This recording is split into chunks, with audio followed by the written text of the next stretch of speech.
राधे राधे, हरे कृष्णा। ओम भास्कराय नमः। आप सभी का दिन शुभ और मंगलमय हो। आज दिनांक है 4 मई और दिन है सोमवार।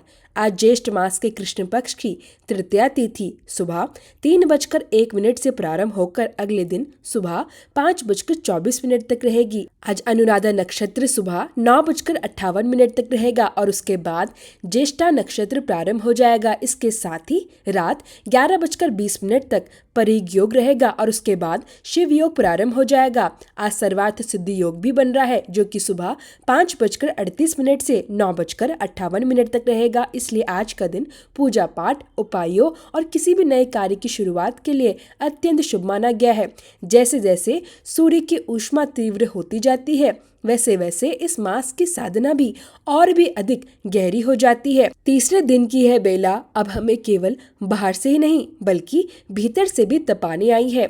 जहाँ एक और शरीर पसीने से भीगता है वही दूसरी ओर आत्मा पवित्रता में स्नान करती है। यह वही समय है जब हमारी श्रद्धा, सेवा और सच्चाई की वास्तविक परीक्षा होती है। हर दिन की कथा केवल सुनने के लिए नहीं बल्कि उसे अपने जीवन में उतारने के लिए आती है। यह तीसरा दिवस हमारे लिए एक नया द्वार खोलता है जहां हमें कर्म की गहराई और भक्ति की ऊंचाई को समझने का अवसर मिलता है। हम पुनः हाथ जोड़कर श्री कृष्ण और सूर्यदेव से क्षमा याचना करते हैं।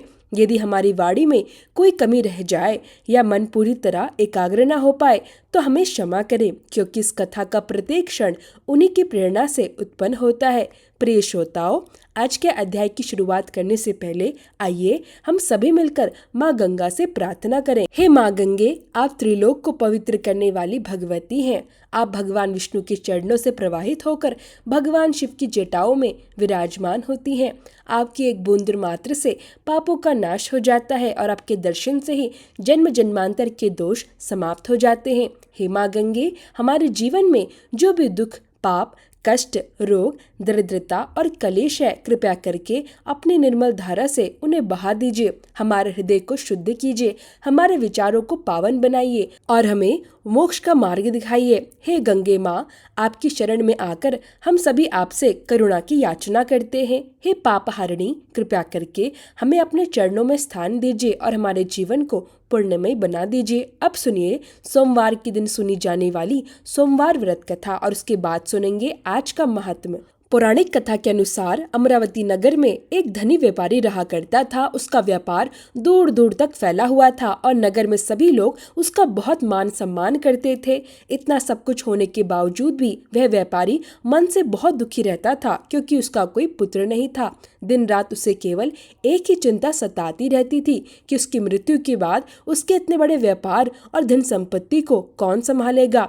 पुत्र प्राप्ति की इच्छा से वह व्यापारी हर सोमवार भगवान शिव का व्रत और पूजा करता था। सायंकाल के समय वह शिव मंदिर जाकर भगवान शिव के सामने घी का दीपक जलाता था। उस व्यापारी की सच्ची भक्ति देखकर एक दिन देवी पार्वती ने भगवान शिव से कहा, हे प्रभु, यह व्यापारी आपका सच्चा भक्त है। यह कितने समय से नियमित रूप से सोमवार का व्रत और पूजा कर रहा है। कृपया करके आप इसकी मनोकामना अवश्य पूर्ण करें। तब भगवान शिव मुस्कुराते हुए बोले, हे पार्वती, इस संसार में हर व्यक्ति को उसके कर्मों के अनुसार ही फल प्राप्त होता है। प्राणी जैसा कर्म करता है उसे वैसा ही फल मिलता है। लेकिन इसके बाद भी देवी पार्वती नहीं मानी। उन्होंने बार बार आग्रह करते हुए कहा, हे महादेव, हे प्रभु, आपको इस व्यापारी की इच्छा पूरी करनी ही होगी। यह आपका अनन्य भक्त है। हर सोमवार विधिवत व्रत रखता है, पूजा करता है और भोग लगाने के बाद ही एक समय भोजन ग्रहण करता है।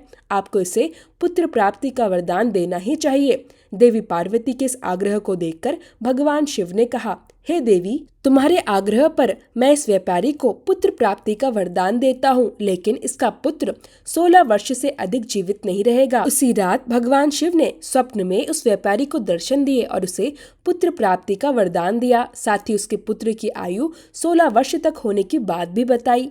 भगवान के इस वरदान से व्यापारी को खुशी तो हुई, लेकिन पुत्र की अल्पायु की चिंता ने उसकी खुशी को अधूरा कर दिया। इसके बाद भी वह व्यापारी पहले की तरह नियमित रूप से सोमवार का व्रत करता रहा।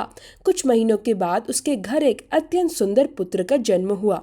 पुत्र के जन्म से उसके घर में खुशियों की लहर दौड़ गई। बहुत धूमधाम से उत्सव मनाया गया, लेकिन व्यापारी को उतनी खुशी नहीं हुई क्योंकि वह अपने पुत्र की अल्प आयु के रहस्य को जानता था। यह बात घर में किसी और को नहीं पता थी। विद्वान ब्राह्मणों ने उस पुत्र का नाम अमर रखा।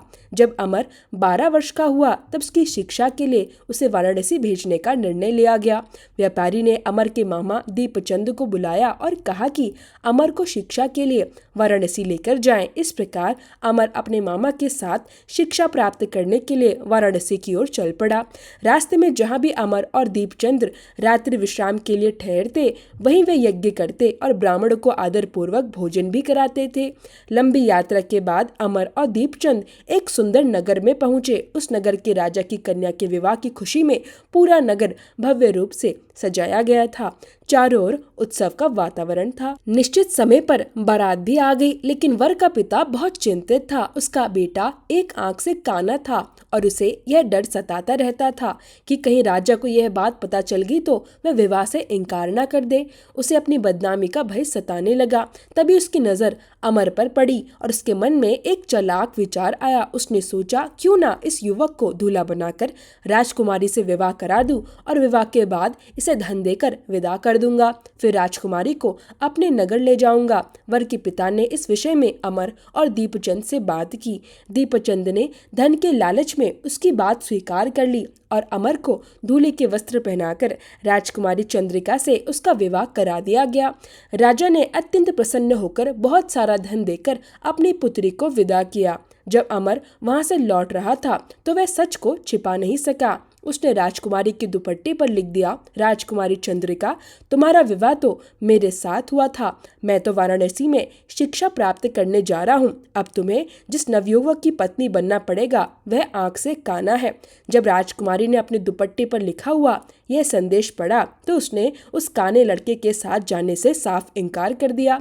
राजा को जब यह सारी सच्चाई पता चली तो उन्होंने राजकुमारी को महल में ही सुरक्षित रख लिया। उधर अमर अपने मामा दीपचंद के साथ वाराणसी पहुंच गया। वहां जाकर अमर ने गुरुकुल में पढ़ाई प्रारंभ कर दी। जब अमर की आयु 16 वर्ष की हुई तब उसने एक यज्ञ का आयोजन किया। यज्ञ की समाप्ति पर उसने ब्राह्मणों को भोजन कराया और भरपूर अन्न और वस्त्र का दान भी किया। रात को अमर अपने शयन कक्ष में जाकर सो गया, लेकिन शिव जी के वरदान के अनुसार उसकी शयन अवस्था में अमर के प्राण पखेरु उड़ गए। सूर्योदय होने पर जब मामा दीपचंद ने अमर को मृत अवस्था में देखा तो वे जोर जोर से रोने और विलाप करने लगे। आसपास के लोग भी वहां इकट्ठा हो गए और सभी ने गहरा दुख प्रकट किया। उसी समय समीप से भगवान शिव और माता पार्वती गुजर रहे थे। उन्होंने यह करुण विलाप सुना। माता पार्वती ने भगवान शिव से कहा, प्राणनाथ, मुझसे इसका यह दुख सहन नहीं हो रहा। आप इस व्यक्ति के कष्ट को अवश्य दूर कीजिए। भगवान शिव माता पार्वती के साथ अदृश्य रूप से वहां पहुंचे और अमर को देखा। तब शिव जी बोले, देवी, यह तो उसी व्यापारी का पुत्र है जिसे मैंने केवल 16 वर्ष की आयु का वरदान दिया था। आज इसकी आयु पूरी हो चुकी है। माता पार्वती ने पुनः विनम्रता से निवेदन किया, हे प्राणनाथ, कृपया इस बालक को जीवित कर दीजिए। यदि यह जीवित नहीं हुआ तो इसके माता पिता पुत्र के वियोग में अपने प्राण त्याग देंगे। इसका पिता आपका परम भक्त है जो वर्षों से सोमवार का व्रत कर रहा है और आपको भोग लगा रहा है। माता पार्वती के बार बार आग्रह करने पर भगवान शिव प्रसन्न हुए। उन्होंने अमर को पुनः जीवन दान दे दिया। कुछ ही क्षणों में अमर जीवित होकर उठ बैठा। इसके बाद अपनी शिक्षा पूरी करके अमर अपने मामा के साथ अपने नगर की ओर चल पड़ा। रास्ते में चलते चलते वह उसी नगर में पहुंचे जहां अमर का विवाह हुआ था। वहां भी अमर ने एक यज्ञ का आयोजन किया। उसी समय नगर के राजा वहां से गुजर रहे थे। उन्होंने यज्ञ को देखा और अमर को तुरंत पहचान लिया। यज्ञ समाप्त होने पर राजा अमर और उसके मामा को महल में ले गए। कुछ दिनों तक उनका आदर सत्कार किया और फिर बहुत सारा धन वस्त्र देकर राजकुमारी के साथ उन्हें विदा कर दिया। सुरक्षा के लिए राजा ने कई सैनिक भी उनके साथ भेजे। दीपचंद ने नगर पहुंचते ही एक दूत को घर भेजकर अपने आने की सूचना दे दी। जब व्यापारी को अपने पुत्र अमर के जीवित लौटने का समाचार मिला तो उसकी खुशी का ठिकाना नहीं रहा। व्यापारी और उसकी पत्नी ने स्वयं को एक कमरे में बंद कर रखा था और वे भूखे प्यासे रहकर अपने पुत्र की प्रतीक्षा कर रहे थे। उन्होंने यह प्रतिज्ञा कर रखी थी कि यदि उन्हें अपने पुत्र की मृत्यु का समाचार मिला तो वे भी अपने प्राण त्याग देंगे। व्यापारी अपनी पत्नी और मित्रों के साथ नगर के द्वार पर पहुंच गया। जब उसने अपने पुत्र के विवाह का समाचार सुना और अपनी पुत्र वधू राजकुमारी चंद्रिका को देखा तो उसकी प्रसन्नता का ठिकाना नहीं रहा। उसी रात भगवान शिव ने व्यापारी के स्वप्न में आकर कहा, हे श्रेष्ठी, मैं तेरे सोमवार के व्रत और व्रत कथा सुनने से प्रसन्न होकर तेरे पुत्र को लंबी आयु प्रदान करता हूँ। यह सुनकर व्यापारी अत्यंत प्रसन्न हुआ। सोमवार का व्रत करने से व्यापारी के घर में पुनः खुशियाँ लौट आई। शास्त्रों में लिखा है कि जो स्त्री पुरुष विधि पूर्वक सोमवार का व्रत करते हैं और व्रत कथा सुनते सुनाते हैं, उनकी सभी इच्छाएं महादेव की कृपा से पूर्ण हो जाती है। प्रेम से बोलिए भोले शंकर भगवान की जय, पार्वती मैया की जय। भगवान श्री विष्णु के वामन अवतार की यह दिव्य कथा स्वयं श्री महादेव जी ने देवी पार्वती को सुनाई थी। महादेव जी कहते हैं, हे पार्वती, प्रहलाद के विरोचन नामक पुत्र हुआ और विरोचन से महाबाहु बलि का जन्म हुआ। राजा बलि धर्म यज्ञों में श्रेष्ठ थे, सत्य प्रतिज्ञ, जितेंद्रिय, नित्य धर्मपरायण, पवित्र और श्रीहरि के अत्यंत प्रिय भक्त थे। वे अत्यंत बलवान थे। उन्होंने इंद्र सहित सभी देवताओं और मरुद गणों को जीतकर तीनों लोकों को अपने अधीन कर लिया था। इस प्रकार वे संपूर्ण त्रिलोकी पर राज्य करने लगे। उनके शासन काल में पृथ्वी बिना जोते ही पके धान उत्पन्न करती थी। खेती में अत्यधिक अन्न की उपज होती थी। सभी गौएं भरपूर दूध देती थी और सभी वृक्ष सदा फल फूलों से लदे रहते थे। सभी मनुष्य पापों से दूर होकर अपने अपने धर्म में लगे रहते थे। किसी को किसी प्रकार की चिंता नहीं थी। सब लोग सदा भगवान ऋषिकेश की भक्ति और पूजा करते थे। इस प्रकार दैत्यराज बलि धर्म पूर्वक राज्य का पालन करने लगे। इंद्र आदि देवता भी दास भाव से उनकी सेवा में खड़े रहते थे, लेकिन बलि को अपने बल का अभिमान हो गया था। वे तीनों लोकों के ऐश्वर्य का भोग कर रहे थे। इधर महर्षि कश्यप अपने पुत्र इंद्र को राज्य से वंचित देखकर अत्यंत दुखी हुए और उनके हित के लिए श्री हरि को प्रसन्न करने हेतु अपनी पत्नी सहित तपस्या करने लगे। धर्मात्मा कश्यप ने अपनी पत्नी अदिति के साथ पयोव्रत का अनुष्ठान किया और उसमें देवताओं के स्वामी भगवान जनार्दन का पूजन किया। इसके बाद भी उन्होंने 1000 वर्षों तक श्री हरि की निरंतर आराधना की।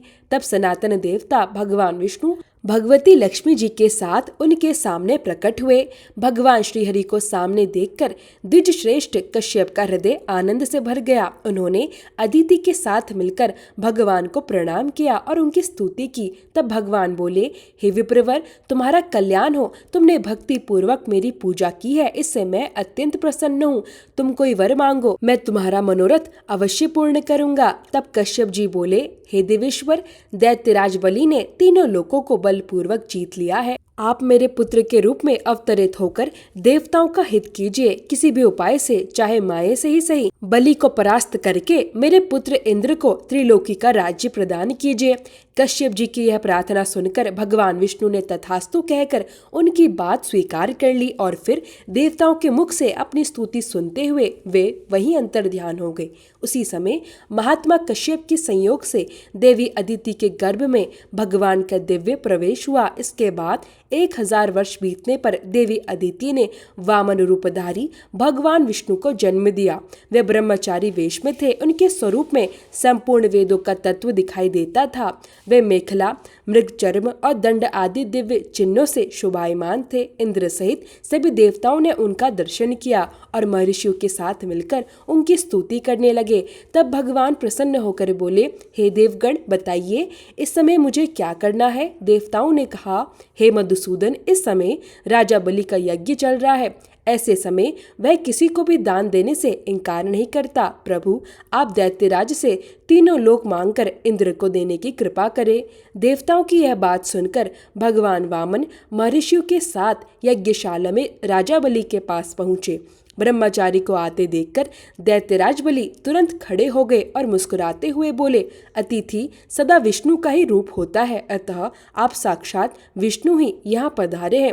ऐसा कहकर उन्होंने ब्रह्मचारी को फूलों के आसन पर बिठाया और विधि पूर्वक उनका पूजन किया। फिर चरणों में गिरकर प्रणाम करते हुए गदगद वाणी में बोले, हे विप्रवर, आपका पूजन करके आज मैं धन्य और कृतार्थ हो गया। मेरा जीवन सफल हो गया। कृपया बताइए, मैं आपका कौन सा प्रिय कार्य करूं?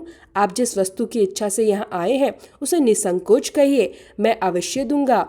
तब वामन जी बोले, महाराज, मुझे केवल 3 पग भूमि चाहिए, क्योंकि भूमि दान सभी दानों में श्रेष्ठ है। जो भूमि का दान करता है और जो उसे ग्रहण करता है, दोनों ही पुण्यात्मा होते हैं और स्वर्गलोक को प्राप्त होते हैं। इसलिए आप मुझे 3 पग भूमि दान में दे। यह सुनकर राजा बलि प्रसन्न होकर बोले, बहुत अच्छा। जब वे विधि पूर्वक दान का संकल्प करने लगे तब उनके गुरु शुक्राचार्य जी बोले, राजन, यह कोई साधारण ब्राह्मण नहीं, स्वयं भगवान विष्णु है।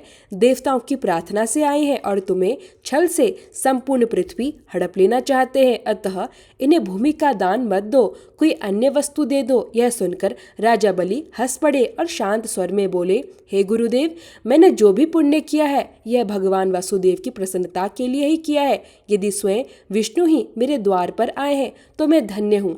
आज यदि उनके लिए मुझे अपना जीवन भी देना पड़े तो भी मुझे कोई संकोच नहीं होगा। इसलिए मैं इस ब्राह्मण को तीनों लोग भी दान में दे सकता हूँ। ऐसा कहकर राजा बलि ने अत्यंत भक्ति से उनके चरण पखारे, हाथ में जल लेकर विधि पूर्वक दान का संकल्प किया। दान देकर उन्होंने नमस्कार किया, दक्षिणा दी और प्रसन्न होकर बोले, आज आपको भूमि दान देकर मैं स्वयं को धन्य और कृतकृत मानता हूँ। आप अपनी इच्छा अनुसार इस पृथ्वी को ग्रहण कीजिए। तब भगवान विष्णु ने दैत्यराज बलि से अत्यंत शांत और गंभीर स्वर में कहा, राजन, मैं तुम्हारे सामने ही अब इस पृथ्वी को नापता हूँ। ऐसा कहकर परमेश्वर ने वामन ब्रह्मचारी का रूप त्याग दिया और तुरंत ही विराट, दिव्य और अद्भुत रूप धारण करके इस पूरी पृथ्वी को अपने अधीन कर लिया।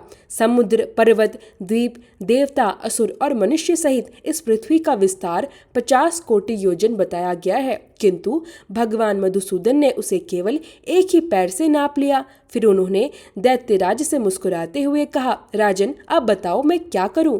भगवान का वह विराट रूप अत्यंत तेजस्वी, अद्भुत और दिव्य था, जो महात्मा ऋषियों तथा देवताओं के हित के लिए प्रकट हुआ था। महादेव जी देवी पार्वती से आगे कहते हैं कि उस समय मैं स्वयं और ब्रह्मा जी भी उस स्वरूप को पूर्ण रूप से नहीं देख सकते थे। भगवान का वह पग सारी पृथ्वी को लांघकर 100 योजन तक और आगे बढ़ गया। उस समय सनातन भगवान ने दैत्यराज बलि को दिव्य चक्षु प्रदान किए और उन्हें अपने वास्तविक स्वरूप का दर्शन कराया। भगवान के उस विश्व रूप का दर्शन करके दैत्यराज बलि की प्रसन्नता की कोई सीमा नहीं रही। उनके नेत्रों में आनंद के आंसू छलक उठे। फिर उन्होंने भगवान को प्रणाम किया, स्तोत्र द्वारा उनकी स्तुति की और अत्यंत भाव विभोर होकर गदगद वाणी में कहा, परमेश्वर, आपका दर्शन करके मैं धन्य और कृतकृत हो गया हूँ। आप इन तीनों ही लोकों को ग्रहण कीजिए। तब सर्वेश्वर श्री विष्णु ने अपने दूसरे पग को ऊपर की ओर फैलाया। वह पग नक्षत्रों, ग्रहों और देवलोक को पार करता हुआ ब्रह्मलोक के अंत तक पहुंच गया। फिर भी वह पूरा नहीं पड़ा। उस समय पितामह ब्रह्मा ने देव आदि देव भगवान के चक्र, कमल आदि चिन्हों से अंकित उस दिव्य चरण को देखकर अत्यंत हर्षित होकर स्वयं को धन्य माना। उन्होंने अपने कमंडल के जल से अत्यंत भक्ति भाव से उस चरण को धोया। श्री विष्णु के प्रभाव से वह चरणोदक अक्षय और पवित्र हो गया। वह तीर्थ रूप निर्मल जल मेरु पर्वत के शिखर पर गिरा और पूरे जगत को पवित्र करने के लिए चारों दिशाओं में बहने लगा। वे 4 धाराएं क्रमशः सीता, अलकनंदा, चक्षु और भद्रा के नाम से प्रसिद्ध हुई। मेरु के दक्षिण दिशा की ओर जो धारा प्रवाहित हुई उसका नाम अलकनंदा पड़ा। वह आगे 3 धाराओं में विभाजित होकर त्रिपतगा और तीस्तोत्रा के नाम से जानी गई। वही लोक पावनी गंगा तीनों नामों से प्रसिद्ध हो गई। ऊपर स्वर्गलोक में वह मंदाकिनी कहलाती है, नीचे पाताल लोक में भोगवती और मध्य अर्थात मृत्युलोक में वेगवती गंगा के नाम से जानी जाती है। यह गंगा मनुष्य को पवित्र करने के लिए ही प्रकट हुई है। इनका स्वरूप अत्यंत कल्याणकारी और मंगलमय है।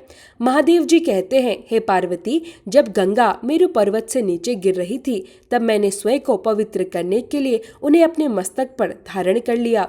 जो भी मनुष्य श्री विष्णु के चरणों से निकली हुई इस पवित्र गंगा का जल अपने मस्तक पर धारण करेगा या उसका पान करेगा वह निसंदेह संपूर्ण जगत में पूजनीय बन जाएगा। इसके बाद राजा भगीरथ और महातपस्वी गौतम ने कठोर तपस्या करके मेरी आराधना की और गंगा जी को प्राप्त करने की याचना की। तब मैंने संपूर्ण विश्व के कल्याण के लिए उस कल्याणमयी वैष्णवी गंगा को उन्हें प्रसन्नता पूर्वक प्रदान कर दिया।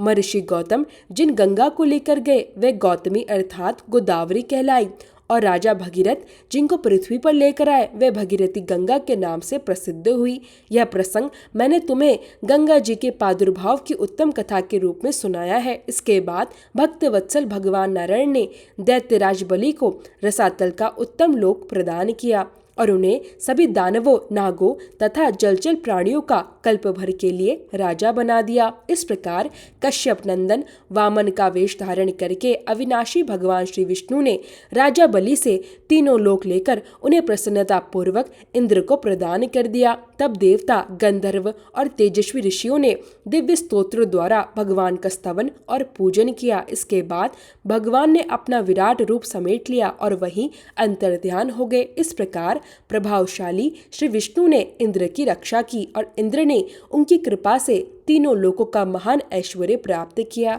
भगवान शिव कहते हैं, हे शुभे, यह मैंने तुम्हें वामन अवतार के दिव्य वैभव का वर्णन सुनाया है।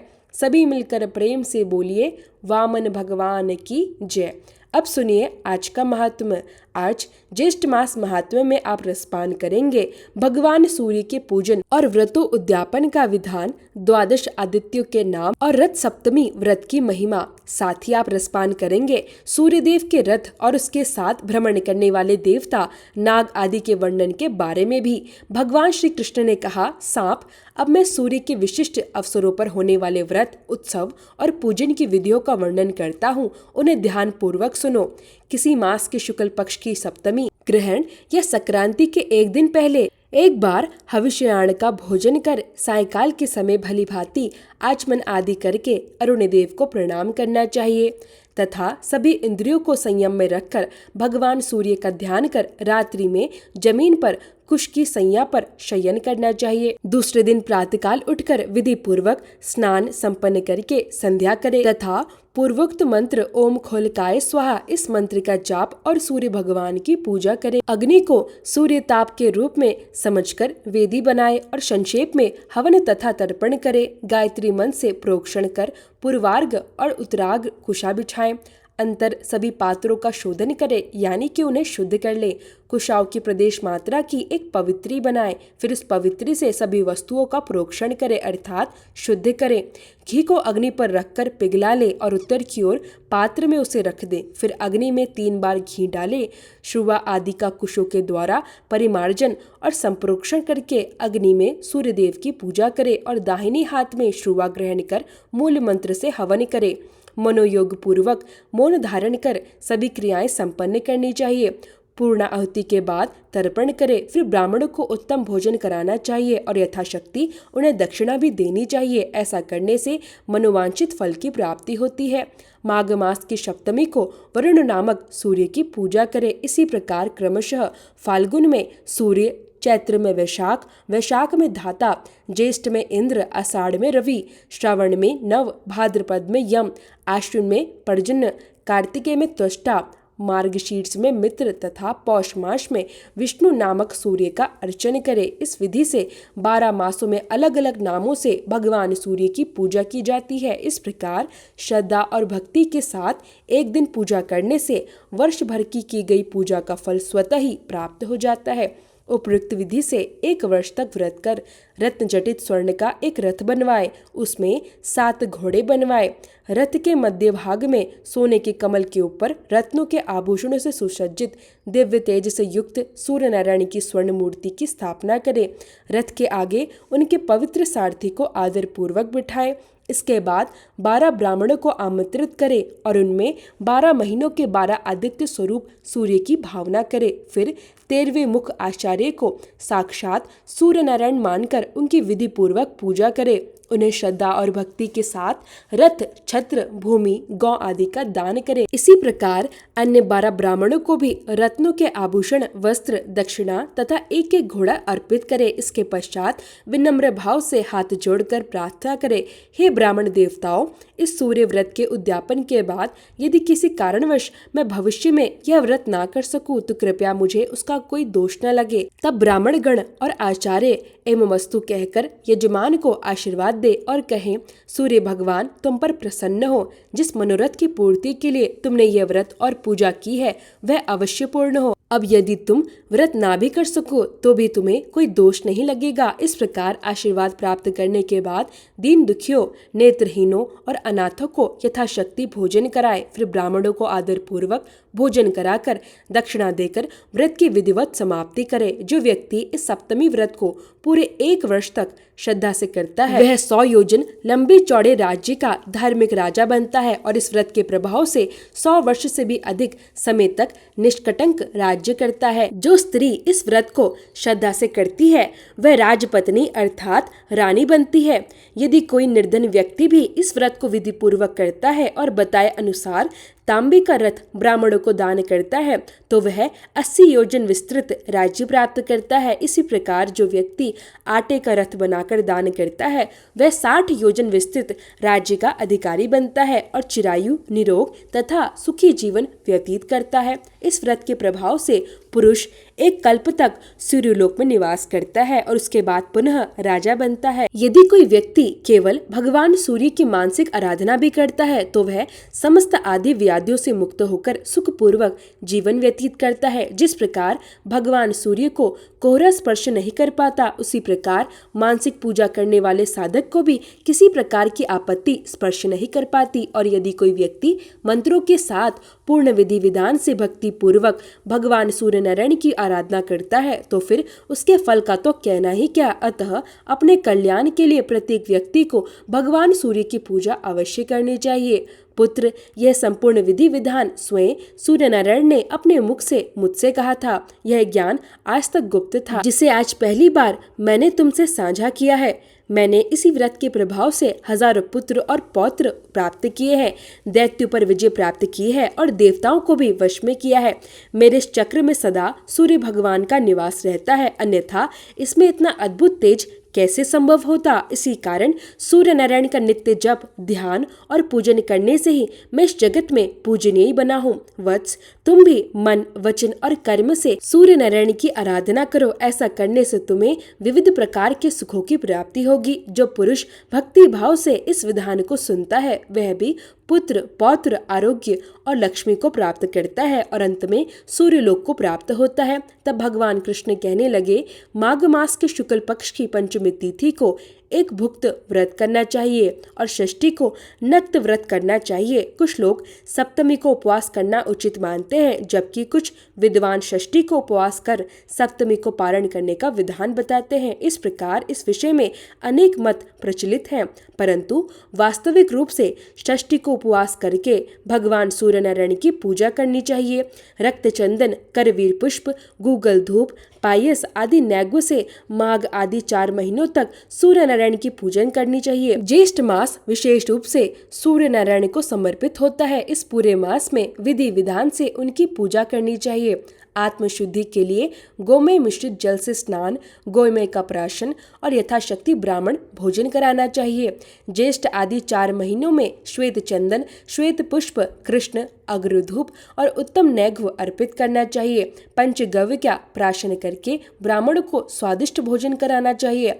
आश्विन आदि 4 मासों में अगस्त पुष्प, अपराजिता धूप, गुड़ के पुए और इक्षु रस से भगवान सूर्य को नैवेद्य अर्पित करें। यथाशक्ति ब्राह्मण को भोजन कराकर आत्मशुद्धि के लिए कुशा के जल से स्नान करें और उसी दिन कुशोदक का प्राशन करें। व्रत की समाप्ति में ज्येष्ठ मास की शुक्ल सप्तमी को रथ का दान करें और सूर्य भगवान की प्रसन्नता के लिए रथ यात्रा उत्सव का आयोजन करे। यह महापुण्यदायिनी सप्तमी रथ सप्तमी कहलाती है, जिसे महासप्तमी के नाम से भी जाना जाता है। रथ सप्तमी का उपवास करने वाला व्यक्ति कीर्ति, धन, विद्या, पुत्र, आरोग्य, आयु और उत्तम क्रांति प्राप्त करता है। हे पुत्र, तुम भी इस व्रत को श्रद्धा से करो, जिससे तुम्हारे सभी अभिष्ट कार्य सिद्ध हो। इतना कहकर शंख, चक्र, गदा और पद्मा धारण करने वाले श्री कृष्ण अंतर्ध्यान हो गए। सुमंतु ने कहा, हे राजन, उनकी आज्ञा पाकर सांब ने भी अत्यंत भक्ति और श्रद्धा के साथ सूर्य नारायण की आराधना में स्वयं को समर्पित कर दिया। उन्होंने विधि पूर्वक रथ सप्तमी का व्रत किया और शीघ्र ही रोगों से मुक्त होकर मनोवांछित फल प्राप्त कर लिया। अब सुनिए सूर्यदेव के दिव्य रथ और उनके साथ भ्रमण करने वाले देवता, नाग आदि का अद्भुत वर्णन। राजा शतानिक ने विनम्रता पूर्वक प्रश्न किया, हे मुनिवर, सूर्य की रथ यात्रा किस प्रकार के विधान से करनी चाहिए? रथ कैसा बनाना चाहिए और इस रथ यात्रा का प्रचलन मृत्युलोक में किसके द्वारा प्रारंभ हुआ? कृपया करके मुझे यह सब विस्तार से बताइए। सुमंतु मुनि बोले, हे राजन, एक समय सुमेरु पर्वत पर विराजमान भगवान रुद्र ने ब्रह्मा जी से पूछा, हे ब्रह्मदेव, इस समस्त लोक को प्रकाशित करने वाले भगवान सूर्य किस प्रकार के रथ में बैठकर भ्रमण करते हैं? कृपया इसका वर्णन करें। तब ब्रह्मा जी बोले, हे त्रिलोचन, अब मैं आपको उस दिव्य रथ का वर्णन करता हूँ जिसमें बैठकर सूर्य नारायण भ्रमण करते हैं। आप प्रसन्न मन से सुनिए। वह रथ अत्यंत अद्भुत है। उसमें एक चक्र, 3 नाभियां, 5 अरे और स्वर्ण में अत्यंत तेजस्वी 8 बंधन है। वह एक नेमी से सुसज्जित है और 10,000 योजन लंबा चौड़ा अत्यंत प्रकाशमान स्वर्ण रथ है। उस रथ के आगे ईर्षा दंड 3 गुना अधिक विस्तृत है और वहीं उनके सारथी अरुण विराजमान रहते हैं। रथ का जुआ भी स्वर्ण से बना हुआ है। इस रथ में वायु के समान तीव्र गति वाले छंद रूपी 7 घोड़े जुड़े हुए हैं। अब इस रथ का गुण रहस्य सुनिए। संवत्सर के जितने अव्यय हैं वही इस रथ के अंग है। तीनों काल, भूत, वर्तमान और भविष्य इस रथ की 3 नाभियां हैं। 5 ऋतुएं इसके अरे हैं और छठी ऋतु उसकी नेमी है। दक्षिणायन और उत्तरायण ये दोनों रथ के 2 भाग हैं। मुहूर्त इसके ईशु हैं। कला, शम्य और काष्ठा इसके कोण है। क्षण इसका अक्षदंड है। निमेष इसके कर्ण है। ईशा दंड इसका आधार है। लव, रात्रि, वरुण और धर्म ये इसके ध्वज स्वरूप है। अर्थ और काम इसकी धुरी का अग्रभाग है और गायत्री, त्रिष्टुप, जगति, अनुष्टुप, पंक्ति, बृहति और उशीर्ण ये 7 छंद ही इसके 7 अश्व हैं। धुरी पर चक्र निरंतर घूमता रहता है। इस प्रकार के दिव्य रथ में बैठकर भगवान सूर्य निरंतर आकाश में विचरण करते रहते हैं। अब सुनिए उनके साथ कौन कौन चलता है। देवता, ऋषि, गंधर्व, अप्सराएं, नाग, ग्रामीणी और राक्षस ये सभी सूर्य के रथ के साथ चलते हैं और हर 2-2 महीने में इनका परिवर्तन होता रहता है। चैत्र और वैशाख मास में धाता और अरमा ये 2 आदित्य, पुलत्स्य और पुल ये 2 ऋषि, खड़ंग और वासुकी ये 2 नाग, तुम्बरु और नारद ये 2 गंधर्व, कृतुस्थला और पुंजिका स्थल ये 2 अप्सराएं, रथकृत और रथज्वा ये 2 यक्ष, हेती और प्रेहेती ये 2 राक्षस सूर्य के रथ के साथ चलते हैं। ज्येष्ठ और आषाढ़ मास में मित्र और वरुण ये 2 आदित्य, अत्रि और वशिष्ठ ये 2 ऋषि, तक्षक और अनंत ये 2 नाग, मेनका और सहजनिया ये 2 अप्सराएं, हाहा और हुहु ये 2 गंधर्व, रथस्वान और रथित्र ये 2 यक्ष, पौरुषवे और यद्य ये 2 राक्षस सूर्य के साथ चलते हैं। श्रावण और भाद्रपद में इंद्र और विवस्वान 2 आदित्य, अंगिरा और भृंगु 2 ऋषि, ऐलापर्ण और शंखपाल 2 नाग, प्रमुलोचा और दुंदुभी 2 अप्सराएं, भानु और दुर्दुर गंधर्व, सर्प और व्याघ्र राक्षस, स्तोत्र और आपूरण यक्ष सूर्य के साथ चलते हैं। आश्विन और कार्तिक में पर्जन्य और पूषा आदित्य, भारद्वाज और गौतम ऋषि, चित्रसेन और वसुरुचि गंधर्व, विश्वाची और घृताची अप्सराएं, ऐरावत और धनंजय नाग, सेन और सुषेण यक्ष, आप और वात राक्षस सूर्य रथ के साथ चलते हैं। मार्गशीर्ष और पौष में अंशु और भग आदित्य, कश्यप और कृतु ऋषि, महापद्म और ककाटक नाग, चित्रांग और अरायु गंधर्व, सहा और असह्या अप्सराएं, ताक्ष और अरिष्टनेमी यक्ष, आप और वात राक्षस सूर्य के साथ चलते हैं।